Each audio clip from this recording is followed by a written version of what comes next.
പ്രാർത്ഥനയോടെ ദൈവത്തിൻ്റെ വചന ചിന്തയിലേക്ക് നമുക്ക് പ്രവേശിക്കാം. അനുഗ്രഹിക്കപ്പെട്ട ഒരു സങ്കീർത്തന ഭാഗമാണ് 20-ാം സങ്കീർത്തനം.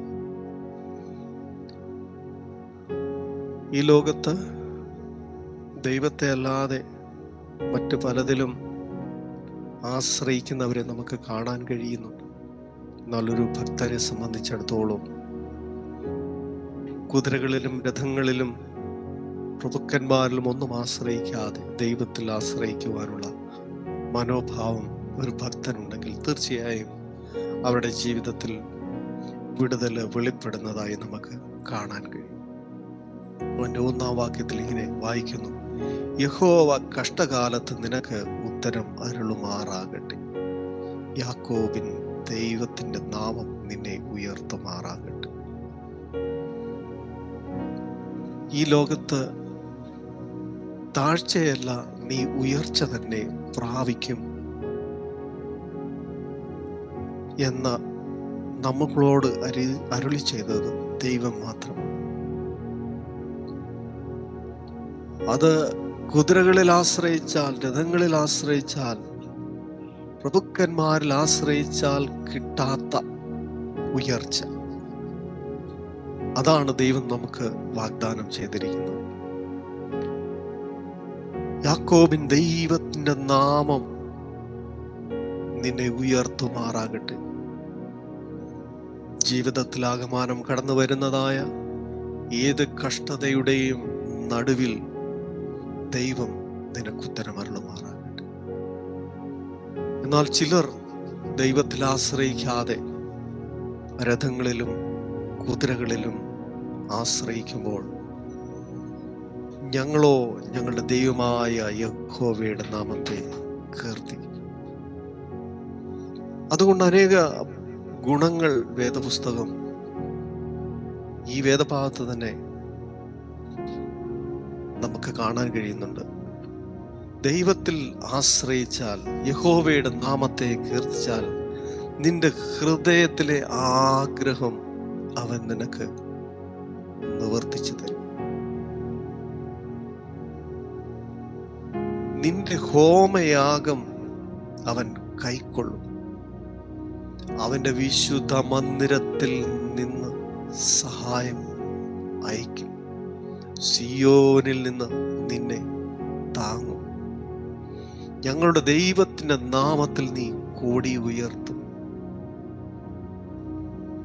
അപ്പൊ ദൈവത്തിന്റെ നാമത്തെ വിളിച്ചപേക്ഷിക്കുന്നവർക്ക് ദൈവം എന്നും സമീപസ്ഥനായിരുന്നു കൊണ്ട് അവരുടെ കഷ്ടകാലത്ത് അവരുടെ നീറുന്ന വിഷയങ്ങളുടെ മേൽ മറുപടിയായി വരുന്ന ഒരു ദൈവത്തെ എത്ര പേര് ജീവിതത്തിൽ അനുഭവിച്ചറിഞ്ഞിട്ടുണ്ട്?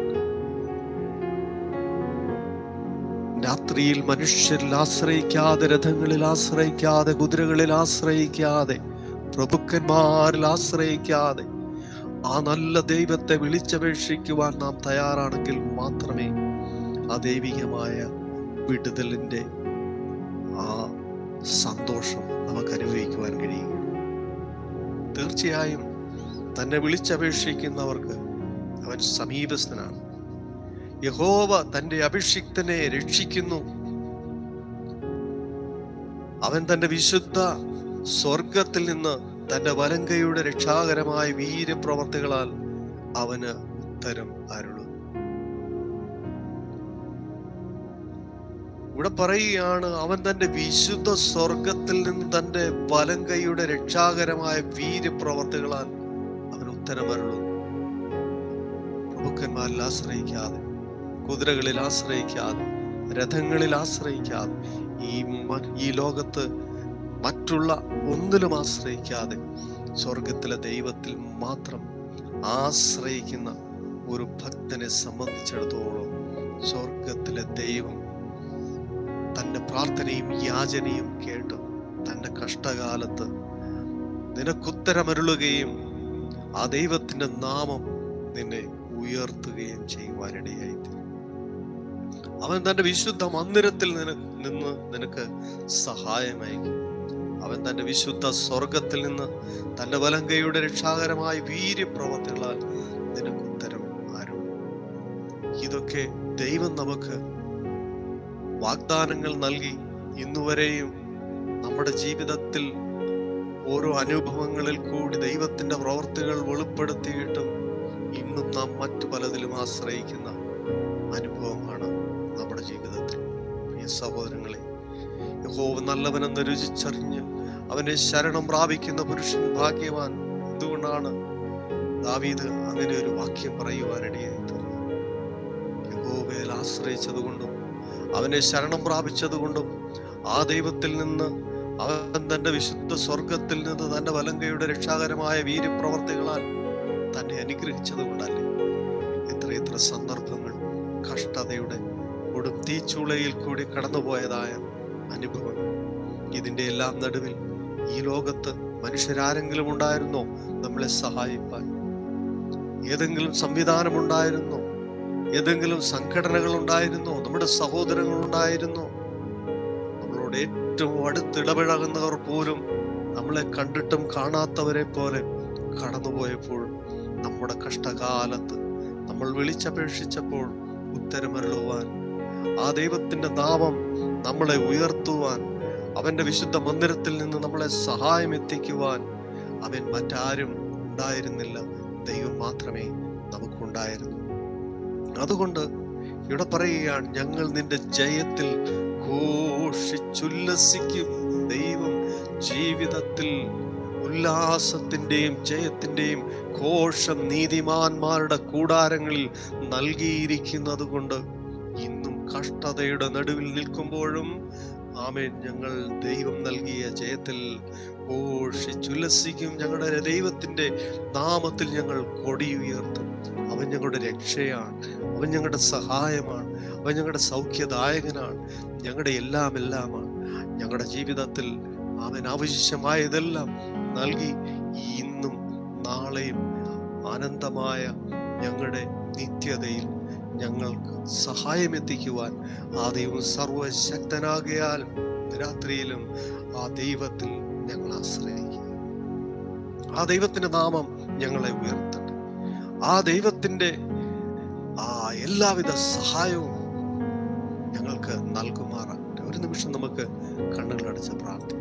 ദൈവികമായ കരുതലിനപ്പുറത്ത് മറ്റൊരു കരുതലില്ല എന്ന് ഇവിടെ വരച്ചു കാണിച്ചിരിക്കുമ്പോൾ രാത്രിയിൽ സ്വർഗത്തിൽ നിന്നും ആമേൻ നമുക്ക് തന്റെ വലങ്കയുടെ രക്ഷാകരമായ വീര്യപ്രവർത്തികളാൽ നമ്മളെ വിടുവിക്കുകയും അനുഗ്രഹിക്കുകയും സഹായിക്കുകയും ചെയ്യുന്ന ദൈവത്തെ, നിന്റെ നാമത്തിൽ നിന്റെ ജയത്തിൽ ഞങ്ങൾ ഘോഷിച്ചുല്ലസിക്കും. ഞങ്ങളുടെ ദൈവത്തിന്റെ നാമത്തിൽ ഞങ്ങൾ കൂടി ഉയർത്തും. അവിടുത്തെ നാമത്തെ ഞങ്ങൾ ഉയർത്തുകയാണ്, വാരോളം ഉയർത്തുകയാണ്, ലോകത്തെമ്പാടും ഉയർത്തുകയാണ്. അനേകരോട് ഞങ്ങൾ ഘോഷിക്കുകയാണ്, പാട്ടുകളിൽ കൂടിയും ദൈവവചനത്തിൽ കൂടിയും ഈ ലോകത്തിന്റെ ഏറ്റത്തോളം ഈ മീഡിയ എത്തുന്ന ഇടങ്ങളിലെല്ലാം അവിടുത്തെ നാമം ഉയർത്തപ്പെടുമാറാകട്ടെ. ആമേൻ. അവിടുന്ന് കഷ്ടതയിൽ എല്ലാവരോടും കൂടെ ഇരിക്കുമാറാകട്ടെ. സ്വർഗത്തിൽ നിന്നും എല്ലാവിധ സഹായവും അവൻ എല്ലാവർക്കും നൽകട്ടെ. എല്ലാവരും ദൈവത്തിൽ സമർപ്പിക്കും.